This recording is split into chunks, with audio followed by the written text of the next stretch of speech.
guys. We gotta get rid of them in a major way. Get your hands up. Turn around. We outsmarted them, we framed them, and we got them arrested. We're doing nothing! Last year we were messed with, yes, but we fought back and we won. We can do it again, guys. I say we fight back now.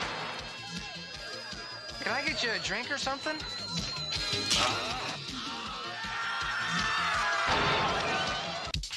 We're back. Nerds. And we are back and we are live talking about Revenge of the Nerds 2, Nerds in Paradise. And this is Mike Knox. That is Victor Rodriguez, Victor Moan Jr., Freckles Sensei. And this is the Wolf Pack, y'all.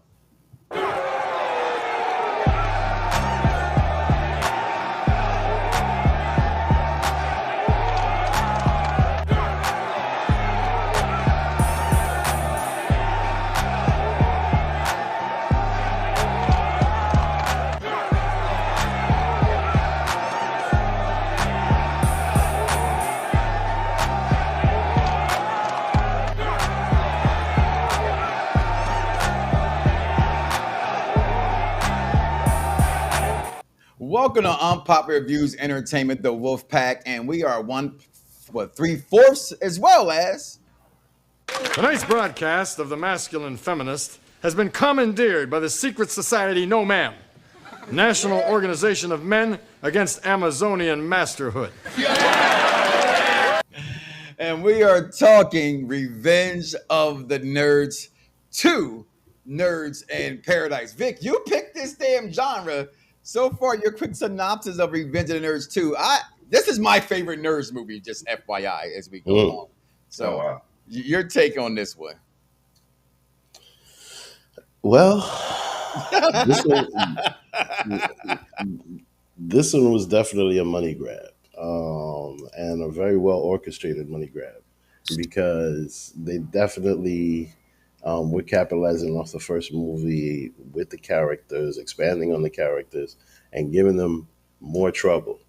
And everything that happened was pretty surprising, because this was a good time. But from the beginning of the movie, Booger is just being Booger, bro. Like, and that shit just made me think, like, yo, man. I mean, he got slapped in the face, but I'm telling you, bro, like, we just got away with saying all kinds of wild shit. Like, I just feel like we got away with murder, bro. Like, just seeing Booger and the things that he's saying just brought back memories of the things that people were just saying so casually in the street. You know what I mean? That, like, just wouldn't. I don't think people would get away with it now. I mean, did you see the shit that Booger was saying to the women at the airport? And then, like, bam, he got slapped in the face and he goes right to the next one. That shit was crazy. That shit had me dying, bro. Oh, my God. Wait, why can't I hear anybody? 87 at its finest. You can hear me. I can hear you. Facts. Like 87 at its finest. It really was. It really was. Like, yo, that shit had me rolling. But damn, it grossed $10 million less than the first one. The first movie grossed $40 million with an $8 million budget. This one had a $12 million budget and still made $30 million 3 years later. I mean, it's a niche market, though. Yeah. That's the thing. This wasn't like a major movie. This is a niche market, like something I think later on in life you run into and you find funny. Because, man, I certainly don't think people will run into the theaters to see this. I think people were curious about this movie. I cannot remember, right? In fairness. Exactly. Because I mean, mind you, but no, I can say this though. In '87, I saw this in a movie theater. All right. My dad took me to go see this movie. I'm 12 years old. All right. You got that's the laugh right there. Robert Corddine, Louis Skolnick. You got Curtis Armstrong playing, you just said it, Booger, just grabbing girls by the breasts. I want to just put my face in your tits, things of that note. You got Andrew Cassidy comes back and play Worms is still my favorite guy nobody talks about, Mr. Larry B. Scott Lamar in this. But we get the evolution, if you will, if that's even fair to say, probably not fair to say, of Donald Gibbs playing Ogre.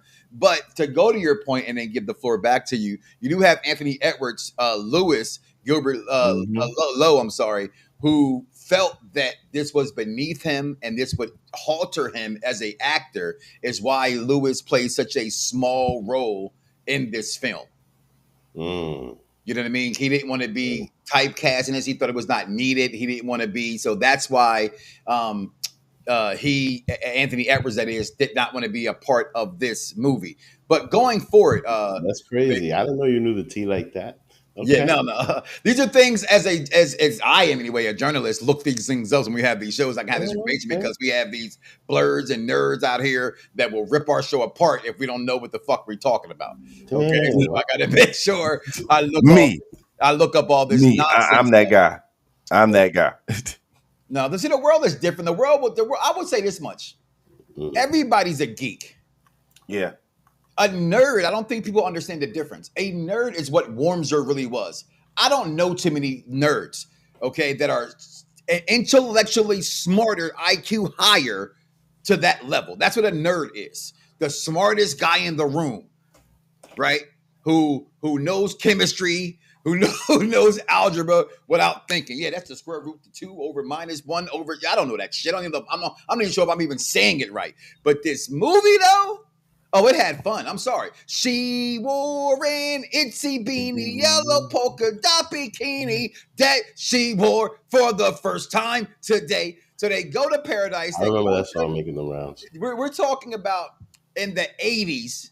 It took up until the late 90s before spring break stopped being a thing, right? Spring break was the biggest thing in the world back then for college kids. MTV, remember MTV Spring Break? It was the best time of year to watch it. So the land to go down to spring break for this, the Greek council, they're being again met by the alpha betas that are being a bunch of dicks. They set them up because they couldn't get rid of them. They take their hotel from them. They kick them out the hotel. Yeah. They get my girl. Oh, my girl started this movie from summer school. Oh God, what was her name? Oh, Jesus Christ. I hate when I can't think of the main girl in the movie that Lewis was upset with. She played in Summer School, and I love that movie. I recently just watched that film, but that's pretty much what this movie in detail. And then from there, you take it over. Go ahead, Freckle Sensei. So I would say like that. I definitely Courtney Smith. I'm sorry. I'm sorry. Courtney Smith. Yeah, Summer Smith. Whatever. She got Courtney Thorne Smith. Yeah. Who plays Sonny. But yeah, I definitely enjoyed this movie. I didn't enjoy it as I enjoyed the first one. What? But what if CAT really spelled dog? I know, but I laughed more in the first one. It was just more funny to me in the first one than the second one. Now, granted, I watched the first one ever since I was young. The second one, I didn't really watch until I was like 20 when I first saw it. So we got Bush. And back then, Bush was only what was down there in the girls' parts. Okay, before landing strips and shaved, I believe it's expression that we learned in American Pie became a thing. So when he said, we got Bush freckles, I'm thinking, whoa. First of all, how does someone smoke weed with weed? Like they rode the leaf with the leaf. Go ahead, Freckles. I love this movie, but I'm sorry. I love to. But like I said, it's not a bad movie. Like I said, it's not a bad movie. It was just like I just enjoyed the first one more. But the second one of my favorite parts is definitely the fact that one, Black people always make things cool. Once again, Black people just make things cool. Because this once again, we get another song, we get another ballad, we get another song from the great Lamar once again, and it rocks. It rocks everybody. You know, it was just it was just like so cool to show that like the Nerds was just really running stuff for the longest. No, on 15. Like that thing was like I was like, okay, this is lit. I see how it took Black people to make it cool. But besides that one, the jail scene in general was hilarious. Them going to jail had me dying laughing. Like it was like you could tell Lewis had enough. You could tell Booger was just like experimenting with any and everything. He was just looking around like, okay, what is this? What is that? What's going on? This is when you introduce Bradley Whitefield to the show, who plays he's playing Roger, who takes over for the alphabet. But my man Barry Sobel, that's his name. Barry Sobel plays Stewart, right? I said that to you, Freckles, because I thought not just Lamar killed it at this time at 87. Remember, Beastie Boys was the thing, so Stewart came off like he was MC Mikey D. Yeah, that was dope. When he was rapping. That was dope. That was dope. Here come New Yorker. Here come a New Yorker. No, it was a big commercial. Yeah, it definitely was a big. What do you call them? Money grabs. Money grabs. No, yeah, that's why. Like they was just promoting everything that was going on at that time, straight up. But especially the Beastie Boys, like especially the Beastie Boys. That was definitely Beastie Boys. I was waiting for Intergalactic to come on. Like, hold on a second. I'm sorry. Are you done yawning? Yeah, I'm good. You good? It's too early. You was up last night, or was it too early? Which one is it? I think it was a long night. Okay, just checking. That's what she said. But it had all those things in it, Vic. It definitely had the money that they were grabbing. But which honestly, for a sequel to make 10 million less, it's not terrible. Right? No, it's not. And mind you, there's still a good moral to the story, because this time Lewis got an even hotter chick. And Lewis don't miss. Lewis does not miss. And mind you, it was a chick that is like a little geeky like him, but luckily she's hot. You know what I mean? So he can actually talk to her about the shit that he likes. So as far as like, I think that's the one he ends up marrying, you know, because I think in the third movie he's with that one. You feel me? I gotta say, you know what? I've never seen the third one or the fourth one. Matter of fact, hold on. I think I saw the fourth one, not the third one. At that time, remember that's when USA would show those kind of movies also? Yep. Right? So, but I want to go back to you, and I'm sorry about that jail scene, because you spoke about in the first Nerds how Lewis ain't no sucker, right? He goes, if you don't mind, we're sitting here, you're getting on my face, right? And everybody backs up like, oh, these nerds ain't playing, right? Like, that was to me I don't know what word I would choose here to use, but yeah, they may have been nerds, but they wasn't. To me, a nerd was somebody who were like them, but also was come off cowardly. Yeah, they didn't come off cowardly. Yeah, I mean, no, I think this is where Sheldon was born from, especially young Sheldon. Mm-hmm. You know what I mean? Nah, gotcha. Like they nerdy, but they tough. They know a lot of facts, but they're not afraid. I won't say they're tough necessarily. They're just not afraid of you. They're so confident that I'm not doing nothing wrong. Right. Yeah. And you look back, at least I can look back and go to my time and the times I picked on nerds. I apologize because they wasn't doing anything wrong. You know what I mean? You mess with them because they wasn't like you. And that's so wrong to do those kind of things. You know what I mean? That's just us all being different people. That's right. Message. I mean, but the message clearly is like, you know, stop putting everybody in a box. Yes. You feel me? Like, absolutely. You know, let people be human and things like that. Like, that's the message. And personally, like, I think the message worked for the most part. Outside of the places where people are isolated and have no differences. You know what I mean? But, like, I think for the most part, the message worked. And then, and now, this is the real revenge of the nerds. Right, our phones, right. The alpha betas didn't make an iPhone. You feel me? No, they didn't. They actually might have They might have actually got CTE like Lil Wayne and the Carter 4, 6. Exactly. Okay, he's definitely on CTE, and that's what Alpha Beta was on CTE, because to pick on them and constantly lose in this, right? Because you can even see in this movie, as you just spoke about, and I go back to last movie as well about the development of characters. It's really been in my mind watching these films, and the people around them, they laugh. It's always been that way, right? That's society. You might think I'm wrong here. Like the popular will have people be with them, but if someone stood up for right or wrong, the people stood behind right or wrong. Like at that point, the jocks in this case, we're going to use them. if you're wrong, you're wrong. And I thought in this with the no on 15 thing, with the one of my favorite lines is the guys driving in their hotel. They're trying to get everybody to come to their hotel. And it says, and it reads, the name of the hotel was Hot Coral, something another, but they messed with the words and made it Hot Sex. And everybody's stopping and crashing, and everybody's coming over to this party because they think it's just a bunch of hot sex there. But I don't want this to go without being mentioned about Booger and his sensei, his Miyagi in this movie, Mr. James Hong playing Snotty. That shit was hilarious. His Yoda, if you will, played by James Hong in this movie. And again, I give props to Donald Gibbs for Ogre's development. Even towards the end of the film, when he gets his glasses on, and Raj, he goes, look at them. Tell me between them and them. They're all wearing camouflage. What else? They're different. And he looked at himself like, I'm different, right? And everybody's different. I like when my guy Roger is just ripping in to Lewis, and he goes, "What you gonna do about it? What you gonna do about it?" And he goes, and he turns and he just freaking punches him in the freaking face. And again, we talked about Nerds 1. This is my favorite Nerds movie. I'm sorry, I've watched this movie. I sing Yellow Polka Dot Bikini. I knew nothing about that song before this movie. Okay, I already know about it. I mean, I'm not gonna lie. I like how it's connected to the first movie in certain ways, because it's a completely separate story, but it's still connected to the fact that like they won before, so it's kind of like a Rocky 2 type shit.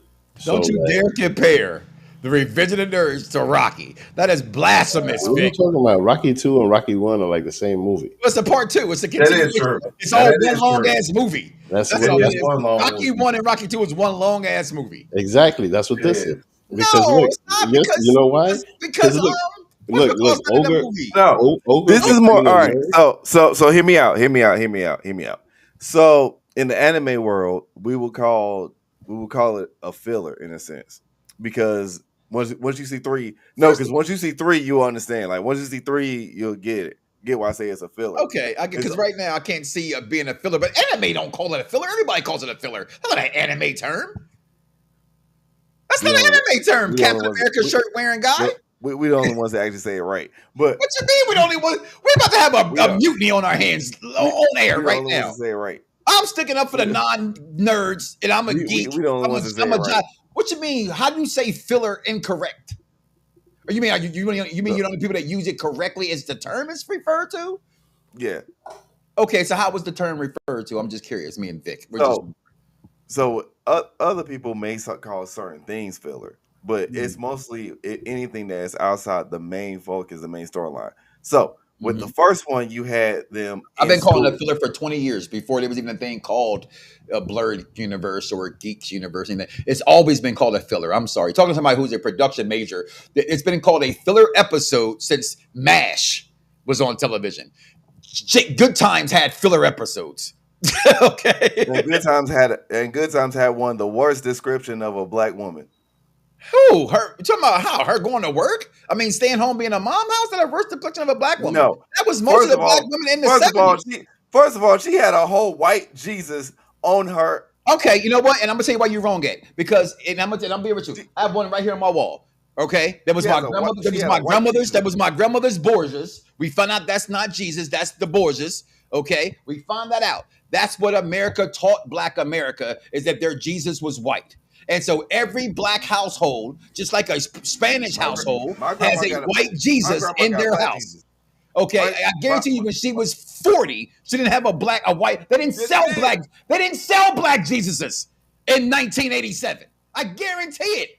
That thing older than me. You might have found a black angel. That thing older than me. Step in here, Vic, at any moment, please. That thing's old. Trust me. Oh no, I mean we didn't have Jesus paintings in the house. We had like a little painting of the island with the beach and shit. But we didn't have. I don't see how that makes Miss Evans a bad black description of a mother because there's a white Jesus. That's not the only thing. Black folks don't eat dinner on Sundays at 5:00. It's Sunday at the church. Eat dinner at 5. I mean, Good Times was a good show. I never noticed the white Jesus. No, I definitely noticed the white Jesus. I never peeped that. Yeah, I didn't peep that. It was a funny show. I mean, White everything Jesus. was. I'm just not thinking you talk about Florida Evans like that. That's all I was saying. I'm just saying, like, It's everything was. so many. Not no Mike. You know what I'm saying? Like that's all I remember. You feel me? Like I don't remember all those details. You know what I'm saying? Like you really pay attention to the background. Okay. I wonder what color was the couch. It was brown or greenish brown. He watched it after. I watched the shit when it was live. Don't make fun of my age. Shut up. All right, we're going. So here are some of the reasons. Here are some of the reasons cited that why she is one of the worst. Hold on, we got that conversation off air. We were talking about Revenge of the Nerds right now. Unduly shutting down opportunities for the family. Excessive complaining. Thumbs up or thumbs down. We're gonna record that shit. We're done too. I mean, she did complain a lot. Or thumbs down. That's what all black women do. What are we talking about here? Stop! Don't get me in trouble. We are talking about Revenge of the Nerds, guys. Thumbs up for me, 100%. As we cover his face. Okay. It's funny too because that's how they flirt with you. That's hilarious. You give it a thumbs up too, Vic?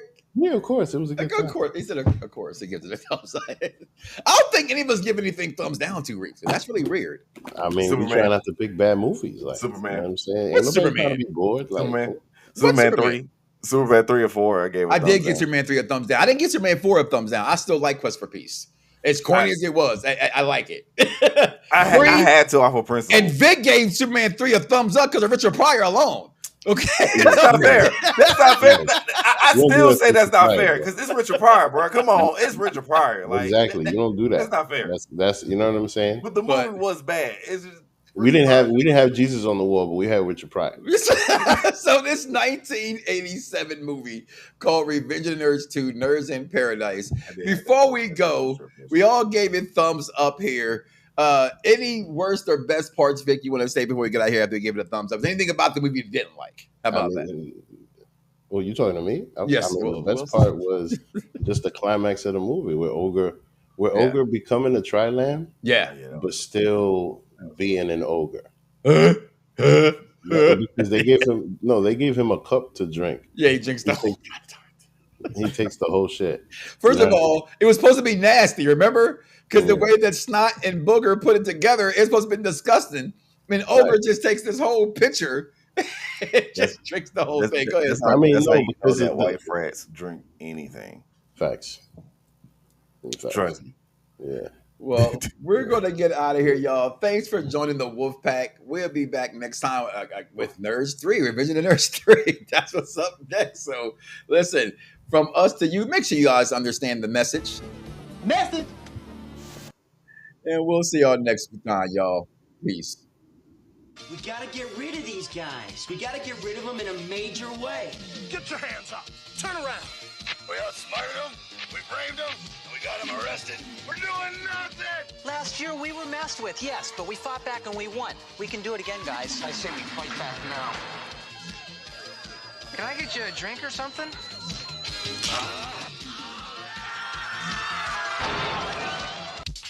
We're back.